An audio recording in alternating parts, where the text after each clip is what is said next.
Добар ден, ученици! Добре дојдовте во Е-училница. Јас сум наставник Марија Богатиновска од Пробиштип и денес ќе ви одржам час по ликовно образование. Денешниот час е дел од темата цртање. Денеска ќе компонираме прави и криви линии, а мотивот на тоа што ќе го цртаме е облаци и дожд. Цел на овој час е да се потсетиме на тоа какви видови на линии постојат, што можеме да нацртаме од нив и тоа што ќе го нацртаме да биде естетски и убаво. Што ќе ти биде потребно за овој час?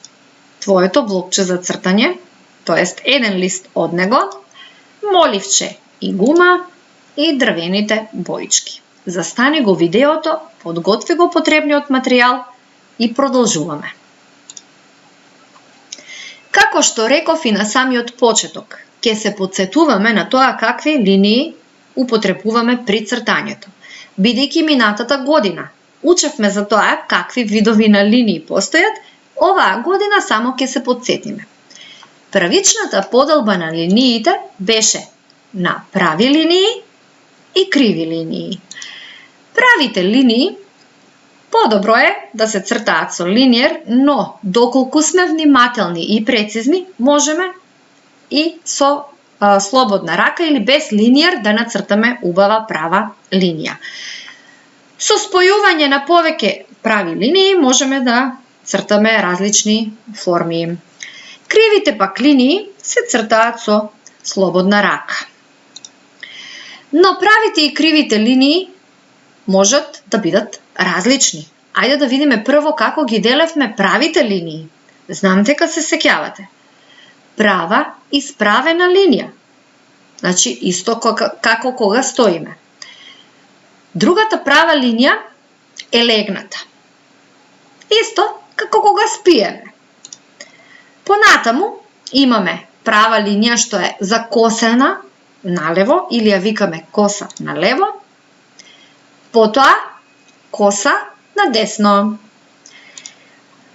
Со употреба на овие линии, значи прави, исправени, легнати, коси налево, коси надесно, можеме да добиеме звезда, правоаголник, квадрат, триаголник, петаголник, шестаголник.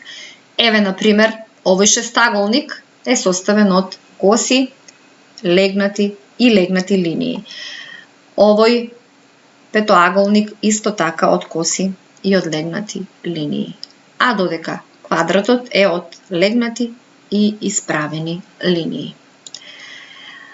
А и кривите линии можеме да ги делиме на отворени криви и затворени криви линии. Отворените криви линии имаа почеток и крај. Еве ова, например, е отворена крива линија, отворена е од левата страна. Ова е од десната. Отворена кон нагоре, кон надолу и оваа линија што може да се продолжи и кон лево и кон десно. Значи, отворените криви линии имаат почетна и крајна точка. За разлика од нив, затворените криви линии немаат почеток и крај. Истата точка од која што сме почнале да цртаме е и почеток и крај. Таму каде што почнуваме, таму и завршуваме со цртање.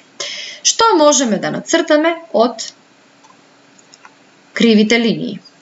Круг, елипса, смајли. Еве, смајлито, например, има една затворена линија, уште една затворена линија, окцето, и уште една затворена линија и една отворена крива линија што ја представува устата. Можеме да цртаме капки, облачења, срциња и уште многу различни предмети. Но линиите може да бидат различни и според нивната дебелина. И правите и кривите линии можеме да ги цртаме со различни дебелини. Доколку нашето моливче е добро изострено, тогаш тоа ќе црта какви линии? Тенки, така е. Доколку ни е тапо моливчето, ќе црта какви линии? Подебели линии. Доколку цртаме со фломастер или маркер, ќе добиеме уште подебели линии. Сега малку на опачината на листот ќе повежбаш, ќе се потсетиш на тоа како се цртаа правите исправени, правите легнати и косите линии, ама ќе ги црташ со различни дебелини. Значи да има и тенка, и дебела, и средна права исправена и исто така и легнати и коси линии. Додека ги црташ, размислувај што се можеме да нацртаме со овие видови на линии.